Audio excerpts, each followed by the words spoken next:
Bueno, estamos con un viejo amigo de esta casa y personal. Presentar a William Ospina yo creo que pues como que sobra, ¿cierto? Pero es que hay algo que hizo William en los últimos meses que me llevó a decir, William, volvamos a conversar, porque me apareció un William Ospina metido en política y jugándose en una campaña. Y yo creo que tiene mucho para contarnos de cómo vivió esa experiencia, cómo pudo ya en carne propia sentir lo que es la actividad política, frustraciones, esperanzas, y un poco ve hacia adelante un camino, cómo podría ser ese camino. Y es esa la conversación de hoy, que además creo que es absolutamente pertinente. Pues Juan Manuel, en primer lugar, muchas gracias por la invitación. ¡Hombre! Y qué rico poder volver a conversar. La verdad es que para mí fue una experiencia muy grata, muy interesante y muy nueva. No me sentía como entrando en terrenos desconocidos porque yo llevo opinando sobre política mucho tiempo. Desde cuando escribí mi ensayo ¿Dónde está la franja amarilla? Hace casi 30 años ya. Señor, sí. O mi libro Para que se acabe la vaina, que ya es de hace 10 años, pues he estado opinando todo el tiempo sobre política, pero claro, yo me dedico fundamentalmente a la literatura y había estado trabajando en mi novela sobre el viaje de Humboldt por América. Entonces, algunos amigos empezaron a insistirme en que aceptara ser candidato a la gobernación del Tolima, pero yo quería insistir en mi tarea literaria y en salir a presentar mi libro, entonces no les di muchos ánimos con eso, pero finalmente cuando ya salió el libro y lo presenté, me dije, bueno, voy a aceptar la invitación. Porque de todas maneras yo sí siento un compromiso, y no solo un compromiso con el Tolima, pues que es la tierra donde nací, sino con un montón de ideas y de conceptos y de convicciones a las que he llegado a lo largo del tiempo, y me dije, bueno, vamos a dar un paso a ver cómo se ponen estas cosas en práctica, o cómo se ponen por lo menos a prueba estas ideas. ¿Cómo las vivo? En otros tiempos había quien pensaba que había la posibilidad de hacer grandes revoluciones políticas y grandes cambios violentos que trajeran otro sistema económico y social a estas sociedades nuestras latinoamericanas.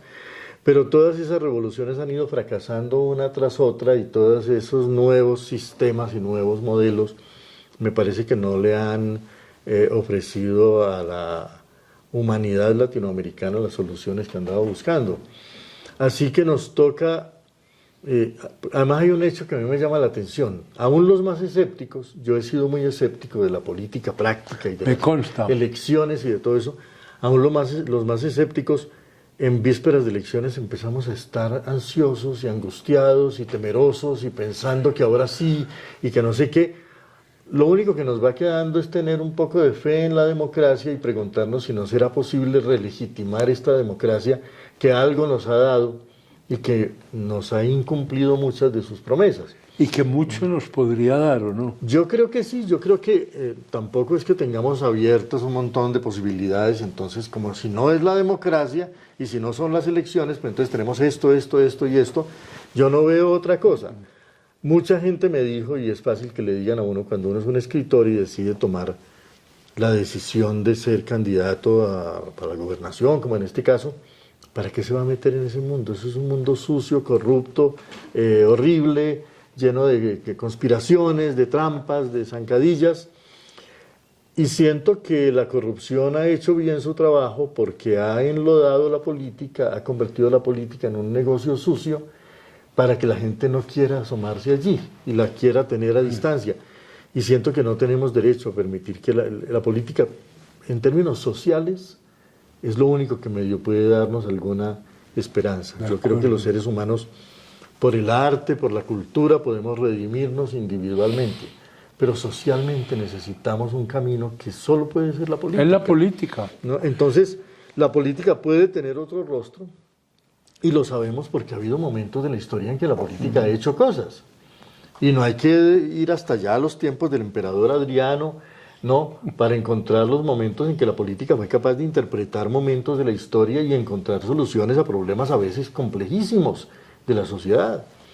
Entonces, intentar devolverle a la política un poco de su limpieza y de su dignidad no creo que sea una mala idea, y por lo menos para eso hay que correr riesgos y yo estoy dispuesto a correrlos. Ya no tengo 20 años, siento que el tiempo que tengo debería invertirlo en algo que a mí me satisfaga y que sienta que sigo trabajando por cosas en las que creo y en las que creo profundamente. Entonces acepté y viví esta experiencia, que ha sido una experiencia para mí rica, interesante, compleja. No me hacía muchas ilusiones y yo nunca he sido ambicioso de poder, ni creo que para mí sea muy importante llegar a tener un cargo determinado. Más bien yo miro las burocracias con bastante desconfianza y lo que se puede hacer desde el poder, por lo menos con mucha incertidumbre y con muchas preguntas. Pero he visto que a veces personas que no tienen poder y que no tienen riqueza logran obrar cambios sociales importantes. Y entonces me he dicho, ¿qué tal si tuvieran un poco de más capacidad de iniciativa y un poco de capacidad de manejar recursos y capacidad de influencia social? A lo mejor es mucho lo que se puede hacer, ¿por qué no intentarlo? Entonces, pues acepté la candidatura a la gobernación del Tolima, decidí recorrer el departamento a conversar con la gente y me tracé una serie de tareas que ahora ya estoy analizando qué tanto eran las que debía proponerme. Está rumiando la experiencia. Es que fíjate, en lo que venís diciendo, yo creo que hay unos puntos sobre los cuales yo quisiera insistir, ¿cierto? Uno, no sé si estoy yendo más allá de lo que tú dijiste, pero creo que podríamos coincidir, digámoslo así, en la necesidad social de la política. ¿Sí? Yo creo que es absolutamente equivocado pensar que usted puede tener una sociedad feliz sin política.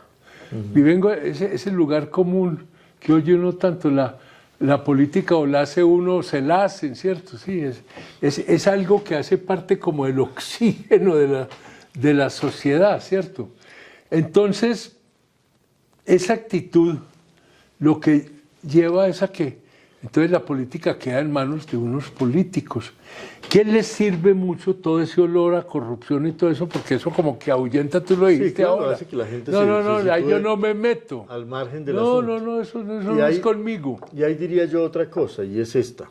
Y este tema sí que es actual, porque esta semana, cuando la Argentina se está jugando su destino, ese tema está muy en primer plano del debate público. Y es el papel que el Estado pueda jugar con respecto a al mejoramiento o no de las condiciones de la comunidad. Yo soy de los que piensan que el Estado es un problema más que una solución, ¿no? Yo le creo a Hölderlin cuando dice que siempre que el hombre ha querido hacer del Estado su cielo, se ha construido su infierno. Pero dudo mucho que el Estado vaya a desaparecer en poco tiempo, ¿no? Casi que un mal necesario. El Estado, como las religiones, alguien lo dijo con palabras festivas, tiene los siglos contados. Los siglos. Entonces, el Estado está ahí, ¿no? Pretender, si alguien viene a decirle a uno que de la noche a la mañana hay que deshacerse del Estado y que el Estado ya no va a tener una función que cumplir, y lo que nos ha dicho el neoliberalismo en los últimos tiempos, que cuanto menos Estado haya, mejor va a funcionar la sociedad, porque la mano invisible del mercado y todo esto y todo aquello. Y nosotros sabemos que una cosa es en sociedades que han alcanzado cierto nivel de equilibrio y de justicia, de pronto el mercado puede por sí mismo regular un montón, equilibrar un montón de cargas.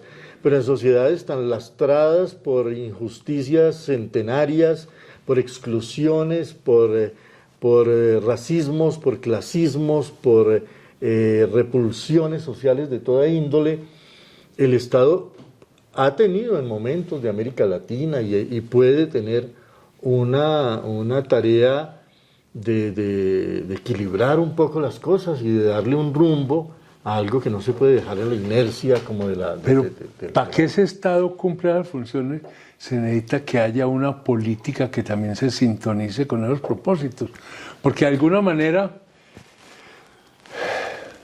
la actividad humana que tiene más capacidad de incidir sobre el quehacer del Estado pues está en la política. Claro. ¿Sí? Entonces, sin si duda. la mala política te impide tener un buen Estado. ¿Sí? Claro, y sobre Es todo... decir, ahí hay que empujar no es para solo, lograr. no es solo el Estado, digamos, como el aparato no. de funcionarios y burocráticos. La política o pública. Institucional o jurídico, sino también las maneras mismas de la democracia. Es que lo que hemos perdido, yo siento, Sí, es la señor. democracia. Yo creo que la democracia tiene, como sistema ideal, está lleno de cosas bellas y de cosas posibles. Pero hace rato ya que la democracia viene decayendo, ¿no? Desde que la democracia cayó casi que exclusivamente en manos del dinero, es muy difícil hablar de una democracia real. Cuando yo tengo que gastarme 50.000 millones de pesos, y es poquito porque creo que se gastan siempre mucho más, para hacerme elegir en un cargo público, cuando para alguien ser presidente de la República tiene que gastarse miles de millones de pesos, aquel precepto de que todo el mundo tiene derecho a elegir y ser elegido resulta una farsa. Eso es una declaración de principios inane. Pues. Es una mentira. Una mentira, exacto. Y la verdad es que si algo vale la pena intentar en estos tiempos es recuperar un poquito de la legitimidad de la democracia y del instrumento tal vez que yo creo que es más valioso para las democracias, que es el poder del lenguaje, ¿no? Porque es que cuando se usa tanta plata es porque no hay ideas. Cuando se requieren tantos recursos es porque es la única manera de obtener la voluntad de un electorado. Y las elecciones del año pasado en Colombia nos demostraron que la sociedad colombiana es sensible como todas al discurso, a la propuesta que hacía Petro de unos cambios determinados, estructurales, de distinto orden, y a la propuesta que hacía Rodolfo Hernández de una lucha contra la corrupción, de una indignación ciudadana, de no la desaparición del Estado que finge Milei que va a hacer y que nadie podría hacer. Es imposible. ¿No? Pero sí un aligerar el peso burocrático del Estado que permita que no ocurra este hecho aberrante de que todo lo que tributa a la sociedad no es para el funcionamiento de la sociedad, sino para el funcionamiento del Estado, ¿no? Entonces, en gastos de funcionamiento... Estado va por un lado, sociedad por otro. En gastos de funcionamiento se va todo, en gastos... no, y para la sociedad no queda nada. No queda nada para agua potable, no queda nada para vías, para salud, para educación, porque todo se va en gastos de funcionamiento. En burocracia. Estos estados descomunales, estos estados paquidérmicos, que lo exigen todo de la sociedad, que le dan tan poco en cambio, ¿no? Que solo pavimentan las carreteras como cuando faltan 50 metros para el peaje y después las vuelven a dejar desbaratadas, ¿no? Que de tantas maneras distintas le exprimen a los sectores productivos y a los ciudadanos, pero no les dan a cambio todo lo que una sociedad democrática tiene que darle a la ciudadanía, ¿no? Son los que han ido deslegitimando la democracia como tal, y hay que recuperar el valor de una democracia que no se base solo en el dinero y que no se base solo en el clientelismo, y ese es el principal desafío que siento yo que tiene la sociedad colombiana. No sé si te estoy simplificando mucho, pero cuando estamos hablando de esa crisis del Estado, ¿sí? Cuando estamos hablando de esa pérdida como de un objetivo para la sociedad, yo creo que nos está señalando un foco de responsabilidad, una falla muy grande que tiene la sociedad, que es la política.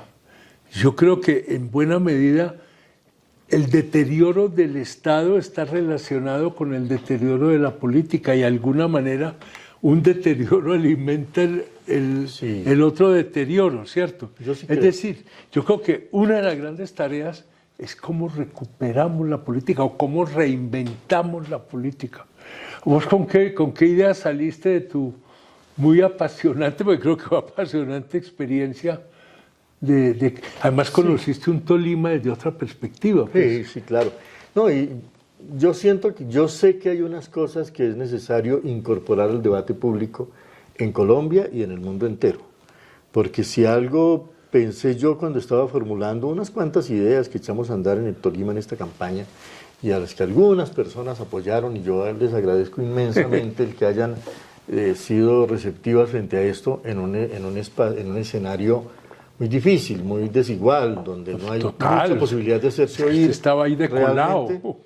Realmente yo siento que hoy no se pueden diseñar proyectos locales que no tengan un horizonte global. Así como no se pueden diseñar proyectos globales que no tengan un campo de aplicación local. Si algo ha logrado la globalización no es visibilizar el planeta e invisibilizar los lugares, sino por el contrario, hacer visible cada vez más los lugares. Y las soluciones que el mundo está necesitando hoy son en gran medida soluciones locales, porque ya la crisis planetaria no la van a resolver las grandes burocracias planetarias, ni los estados centrales, ni los grandes poderes centrales, porque es que salvar el agua supone salvar los manantiales y salvar los bosques, ¿no? Salvar la vida es salvarla allá donde está y solo las comunidades pueden hacerlo. El papel de lo local será cada vez más importante, el papel de lo regional será cada vez más importante. Y entonces el poder de las grandes burocracias y de los grandes centros se revelará cada vez más, no ineficiente, sino que tendrá que saber cómo dialoga con lo otro. ¿Qué necesita, por ejemplo, Colombia? Yo estoy seguro que lo que necesita es un florecer de las regiones, que cada región florezca en su singularidad, porque es un país muy diverso, y porque lo que tiene para darnos la Amazonía no es lo que tiene para darnos Antioquia, o lo que tiene para darnos La Guajira, o lo que tiene para darnos Nariño. Cada una de esas regiones con su propia naturaleza, con su propia geografía, con su propia historia y con su propia comunidad cultural, tiene cosas extraordinarias que aportarle al mosaico del país. Perdóname, te interrumpo. Sí. Y en ese reverdecer desde la región, estoy completamente de acuerdo, pues ese sí, al 100%, eso no puede comprender un reverdecer de la política. Yo creo que tiene que ser así. Y que la política hoy tiene que hacerse al mismo tiempo consultando las características de un país y de un territorio, y también las necesidades que la historia nos está planteando. ¿Qué siento yo para una sociedad como la colombiana? El florecer de las regiones es fundamental, pero Colombia requiere grandes proyectos, no centrales, sino fundamentales, que permitan resolver. Colombia parece que tuviera hoy 1 millón de problemas, que si uno empieza a resolverlos uno por uno no acabará jamás. Por aquí las mafias, por allá la delincuencia, por allí la falta de empleo, por allí la marginalidad, por allí el racismo, por allí la depredación de la naturaleza, por allí las bandas criminales, por allí la justicia privada. No, parece que uno se ahoga en un mar de conflictos, pero yo he llegado a la conclusión de que todos nacen de una causa principal. Dos puntos. La causa principal de la crisis colombiana es la falta de una economía legal, formal, incluyente, generosa, que ha ido siendo desmontada a lo largo del tiempo. Aquí se permitió que el país campesino fuera diezmado y lo arrojaron a las ciudades y no llegaron a las ciudades a encontrar trabajo, sino a encontrar marginalidad, violencia, exclusión y todo esto. Llegamos a tener una mediana industria, una industria incipiente, así como llegamos a tener unos ferrocarriles y llegamos a algunas cosas, algunos procesos de modernización mediocres, pero iban. Se intentaron en Colombia. En las últimas décadas se desmontó todo eso. Se desmontó la industria, se desmontó la agricultura, salvo la que podía competir en el mercado mundial, ¿no? Pero no pensando en un mercado interno, ¿no? Y entonces nos dejaron a merced de los negocios ilegales, ¿no? Los que pretendían traer aquí la modernidad, a mí no deja de asombrarme que fue precisamente el gobierno que trajo la apertura económica el que cerró los ferrocarriles, que eran todo un capítulo importantísimo de la modernidad de Colombia. No puede uno al mismo tiempo vender modernidad y venir a acabar con la poca modernidad que hay. Había unas instituciones de la República bipartidista que llegaron a funcionar, ¿no? El IDEMA, el ICA, ¿no? Cosas que funcionaron, que caja agraria, caja agraria en las que la gente llegó a confiar, que la gente llegó a sentir parte de un proyecto de vida. Una entidad que se estaba construyendo con dificultad. Todo eso fue desmontado con un discurso totalmente quimérico de una incorporación al horizonte histórico que era falso. No se puede construir una sociedad moderna sin un mercado interno. No se puede construir una sociedad moderna sin un gran proyecto económico incluyente y legal, que permita no depender de la ilegalidad. Y a Colombia la han dejado en manos de la ilegalidad y de la criminalidad. ¿Qué puede ¿Y ahí resolver? dónde quedó la política? ¿Qué puede resolver tantos problemas de Colombia? Que haya un proyecto serio, verdaderamente serio, de productividad agrícola y agroindustrial, Sí. pero de gran magnitud y que no venga con el discurso que es disociativo y que está destinado al fracaso, de que los empresarios son enemigos de los otros, de que con estos no se puede trabajar, de que con aquellos una sociedad tiene que convocar todas sus fuerzas vivas. Propósito compartido. Y Colombia necesita una gran empresa que esté en el Altillanura, que esté en Bolívar, que esté en el Valle del Magdalena, que emprenda una labor de productividad en la cual los dueños de la tierra aporten la tierra, seguramente en alquiler o lo que sea, los empresarios aporten la infraestructura, la academia aporte el estudio de mercados y el estudio de productividad misma, que el Estado coordine y que grandes cooperativas aporten el proyecto de trabajo, porque si no creamos una economía formal verdaderamente seria y grande, vamos a naufragar en manos de las economías, de las economías ilegales y de las economías criminales, como ya lo estamos viviendo. Y también Colombia necesita un gran proyecto de renovación urbana, porque los centros de las ciudades, los centros de las grandes ciudades están abandonados, vueltos verdaderas ratoneras. Hay que ver lo que es Cali, una zona que fue en una época importantísima del centro de la ciudad abandonado. Bogotá, buena parte de su centro está abandonado. Y ahora se requieren procesos de rediseño urbano, de concentración de la población y de diseño que podría ser hermoso en términos de habitación, de parques, de centros culturales, de centros de suministros, y que permitan absorber una mano de obra enorme en esos procesos de transformación, valorizar todas esas tierras mucho más. Son procesos en los que todo el mundo ganaría, pero hay que saber concertar. Y el papel de la política que tú reclamas en este momento es el papel de liderar esos procesos. La cereza de del pastel es la política. Plazo, y una ¿no? política que es capaz de meterse con visión nacional y meterse en las realidades concretas de nuestra diversidad regional. Claro, yo creo que Colombia tendría una capacidad extraordinaria de tener una gran agroindustria. Colombia tiene, por ejemplo, la experiencia de la economía cafetera, que no fue solamente una economía sofisticada, de muy buen producto y de muy buen proceso de manejo del beneficio del café, que es algo muy refinado en términos del trabajo, ¿no? Sino que se articuló con el mundo. Es un proyecto de economía, además la única bonanza democráticamente repartida que tuvo la sociedad colombiana en su historia fue la bonanza cafetera. Todas las otras beneficiaron solo a pequeños sectores de la sociedad, pero la economía cafetera benefició a cientos de miles de familias, y lo que ha debido hacer Colombia es tomar el ejemplo de la economía cafetera y proyectarlo a otros renglones de la economía, pero con la misma calidad, con la misma intensidad y con la misma democracia, y es mucho lo que se habría podido hacer. Vea, se nos acabó el tema no el tiempo.